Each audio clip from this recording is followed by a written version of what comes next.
Hello and welcome. It's Michelle here. I've been an artist with Saint since August of 2020, and I'm so excited to come on and share with you a basic hack, highlight and contour. So if you're new to Saint, you'll probably have started with, maybe just a simple little 4-piece palette. It could look like this, where you've got a contour, a mane, a lip and cheek, and an illuminator, or you might have a secondary highlight, a brightening highlight. But that's a really simple basic starter kit. There's lots of different ways that we can customize and personalize that for you. And then you're going to need at least one brush for blending. This one is the original 3D brush that Kara first designed to go with the makeup. And so all our brushes are double-ended, and they've got these beautiful, soft, cruelty-free bristles on each end. This side allows you to get into more detailed areas, and this side allows you to blend out really well. So the 3D is perfectly designed to go with our cream makeup. That's just an example of what you can use. My palette that I'm going to show you today has a few different layers in it. So in this top layer, I have my lip conditioner, I have my brightening highlight, my main highlight, my contour, a lip and cheek, and my illuminator. And then in the bottom, I've got a selection of other colors that I like to play with. So I've got a few more lip and cheeks. There I've got Royal, Pink Lemonade, Bear, Love Spell. I've got another contour called Indigo, and my bronzer, my Bella bronzer. So that's just another example of a palette and how you can get started. Depending on the kind of coverage you're looking for, you will want to ask your artist which brush would be best for you. One of my favorites for light to medium, very natural looking coverage is the blush and bronzer brush. And you can get that at an extra savings if you buy it in the bronzer bundle with your choice of one of our 4 shades of Bella of our bronzers. There's Bella, Palm, Tan Lines, and Heat Wave. So I'm just picking up a little of that lip conditioner because that's the first step for me. Need a little bit more. It's winter. It's very dry where I am. I'm not sure about you or not. So when you're first starting with the makeup, we cannot stress enough how less is more. And that's very true with this cream makeup. If you put too much on, you're going to find that it slides around and it breaks apart on your skin, and it just is not going to perform the way you expect it to. Now, it's really difficult when we're first starting to get used to that, simply because we're used to putting layers and layers and handfuls of makeup on our face to get the look we want. Well, you don't need to do that with Saint, and I'm going to show that to you. So there's lots of different brushes that you can choose from. As I mentioned, the 3D brush, the blush and bronzer brush are a great brush. There's also the buff brush. The buff brush is one of my personal favorites. I like a more medium to full coverage, and the buff brush will give you that very, very well. I find that it's a great brush to start using, and if you're looking for more of that full coverage, that's a brush that you can actually dip into your tins. But today, I'm going to show you with this beautiful brush here, which is my second favorite. It's the detail brush, and so it's got this nice flat, dense end here, and then a nice small pointed end. So the first step of this, as I've got my palette open here, I lay my products out in the order that I'm going to apply them. So contour, mane, brightening, and then my lip and cheek and illuminator. So I'm going to go in and I'm going to just pounce on 1/2 of my brush into my contour here. So I'm just stippling very lightly, and I'm just picking up a bunch of product on that. You can see it's just on that one side. And then I'm going to come in and I'm going to stamp that contour where I want it, right under the crest of my cheekbone. So I want to find that high point to my ear, and I come in, and it's almost like, for me, on my face, I like to do a nice little Nike swoop. If you're looking for specific contour placement ideas, reach out to your artist, because where you place your contour can be dependent on your face shape for the look you're trying to achieve, for sure. Well, I didn't do so bad that time. I have a hard time getting those even when I stamp it on. But the premise behind this makeup as well is that you're putting it on in a single layer. And so you don't need to apply, your mane and then put this over top. We're building a 3-dimensional effect with the makeup already as we're applying it. So now under the jaw, need a little bit more. And so there's corrector properties built into every single part of the product. So that's how we can get it to achieve the look that we want in that single layer.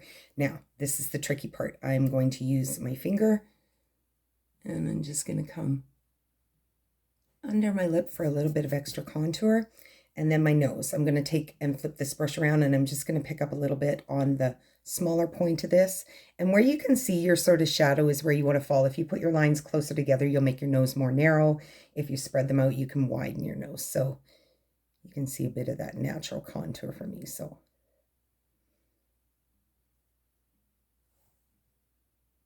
sorry, I can't talk. I have to concentrate on this one. Getting this on with the brush is a bit tricky for me. I'm not gonna lie. There we go. Okay, that looks good. And then I'll just clean off whatever might be in the middle there. Okay, so now I can start to apply my mane, and I'm just gonna clean off that little bit of contour off the end of that brush. And I'm gonna come in and I'm gonna pick up some of my mane, and I'm just creating small little dots because the brush, when I flip this around, is gonna blend that out.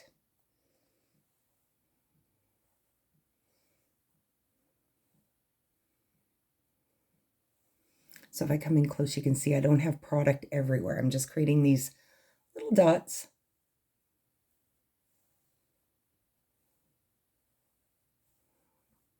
And I'm also, you'll see I'm not placing the product right up under my eye, simply because as I am what they call a mature woman at almost 54, I have a lot of texture there, and any makeup product will settle into those fine lines that we start to develop as we mature. And so I prefer to just put a very small amount of product. So there's my mane. I'm not blending this out yet. I'm going to show you the magic as that happens.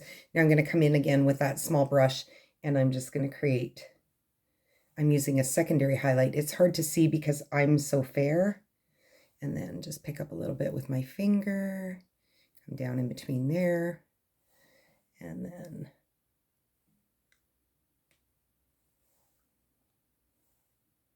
I like to just put a dot right there because the brush will do all the work for me. It's really quite amazing. Okay. Clean off my brush there. I think that's looking pretty good. Okay, so now it's really simple. We get to start blending, and we blend the lightest colors first. I like to do this before I put my blush on. And so I'm just gonna, I've cleaned that wipe that brush off on a towel. So I'm just gonna come in here, and you can either pounce your brush like this and sort of press the makeup into the skin, moving it around as we're blending that out. Or you can take and swirl the brush as well.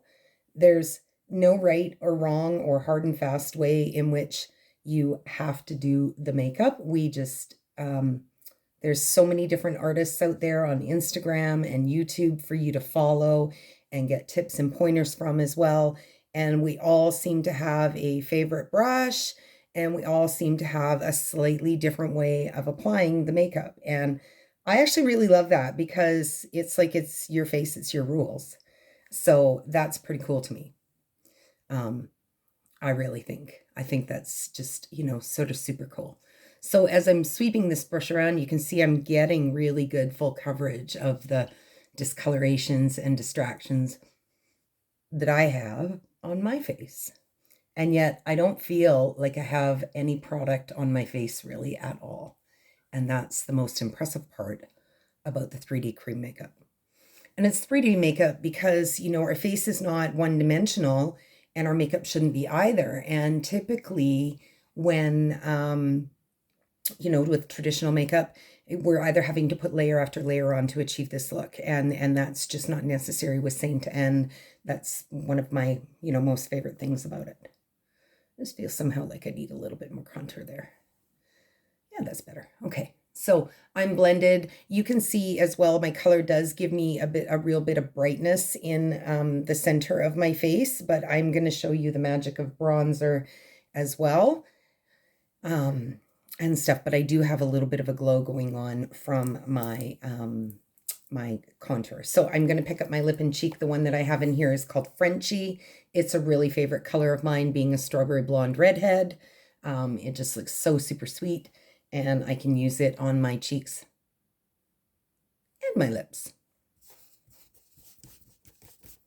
Okay, so taking that brush again, I just like to pounce and blend those two together, just to blend that contour out a little bit more. If you feel like you've got too much product on your brush, or that there's too much coloration there, you can certainly wipe it off on a towel or piece of paper towel or something. But we're, going to get to the most important step of this makeup, and so many women skip that step, and it's really critical to keeping the makeup not moving anywhere.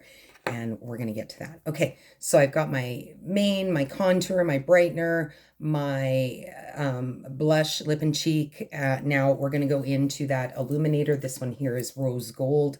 I really like it. It's just that little bit of warmth. I like to use my fingers. Again, some people like to use a brush. Some people like to use their fingers. Some people like to use, you decide. You get to be the boss. Your face, your rules. I'm just trying to show you a really quick and simple hack and how this all comes together quite quickly. I can do this even faster if I'm not talking. Not that I mind talking to any of you. I'm happy to share this. It's so exciting for a girl like me. I waited for makeup like this my whole life. Okay, so that's the basic hack, but here's a little bit more of the magic. Another double-ended brush, the line brush, has this perfect little angle brush on one end and a spoolie on the other. Watch how I can take that same contour color, so I don't need any additional products. I've only used so far the 6 that are here on top. I've just rolled my little spoolie in that product very lightly, and now I can take that spoolie and just feather it through my brow to give those just a little bit more depth and definition. Look at the difference. Isn't that incredible, you guys? I just think, I'm sorry, I just think that's really incredible. How one product does all those wonderful things. You can use your contour as an eyeshadow. You can use it, as you see, as a brow definer. You can use it as a lip liner. Some contour colors can be used to color correct areas of discoloration that, you want really full coverage on. You get to decide. But isn't that just a little bit of magic? How that one product just, whoops, a little too much there. And that's the beauty of cream makeup as well, is that if you make a mistake, you can kind of just wipe it off and give a little zhuzh and go again. And if I've darkened down there, well, then I can just pick up my brush and I can just come in with a tiny bit more product if I need to and just clean that up. Okay, so now the magic of bronzer. I have that beautiful Bella bronzer down here. I am going to use my same detail brush, and I'm going to come in and pounce it in straight flat on, and I'm just going to pick up some of that product. And so I've just got a good amount of it. Now bronzer kind of goes on those higher points of the face where the sun would kiss it, and contour creates the shadow. Contour typically is on a cooler shadow type tone, and bronzer is much warmer. And so as I then, sort of blend this around and blend it out, I'm keeping this whole center zone a little bit brighter, and that just really creates a very fresh, soft, natural finish to this as well. So, if you think of the number 3 as you move your bronzer down your face, it's a really great way to think about where to place it. And so that just transforms the coolness of that and pulls everything together. And you really want to pull contour bronzer down your neck. I always clean my brush off doing that, because then I don't have that whole floating head syndrome that we're all kind of scared of getting. So there we go. There is a basic, good 5-piece hack. You can continue to zhuzh that up in any way that you want. I can take a little bit of that bronzer on my finger, and I can just come in here and pat that on my eyelid and just move that around just ever so gently. And that just gives a nice little warmth there.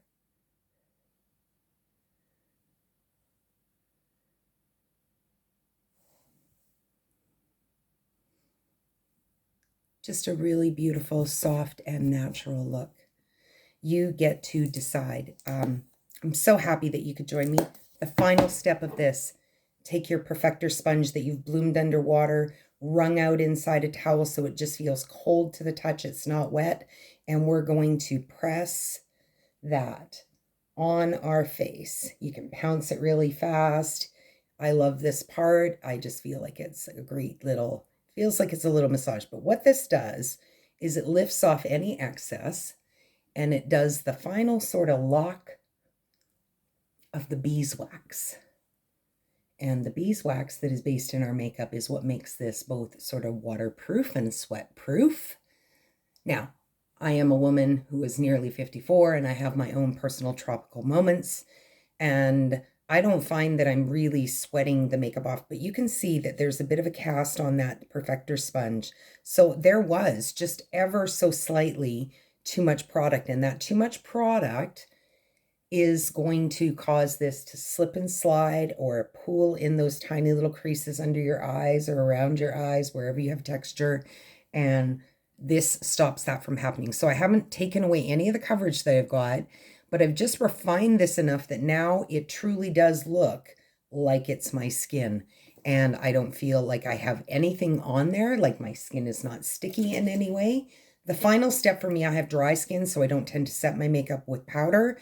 I like to use my Perfector sponge and our setting spray. Sometimes I'll even use the setting spray when I start as a primer, and let that just dry. So I've just spritzed it on the end here, and then I just usually start off on my forehead. You want to come straight in and out as you do this. If you don't and you smear it around, you will smear your makeup. This is a nice, beautiful final step. I love the setting spray because of the skin reparative and treatment benefits in the ingredients.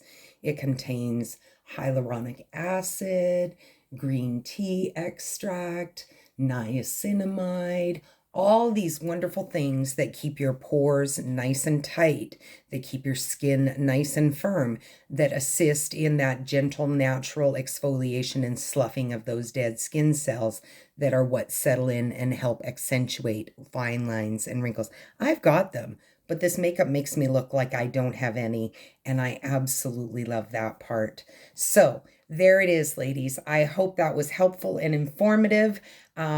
And so reach out to your artist to get color matched, and you can build that palette as big or as small as you want. Mine tends to be quite large because I have always been a makeup girl. If you're not and you're new to makeup, we can start you off really small and super, super natural, and you can still get these gorgeous natural results with very, very, very easy to learn steps. Thanks so much. I hope you have a great rest of your day. Bye for now.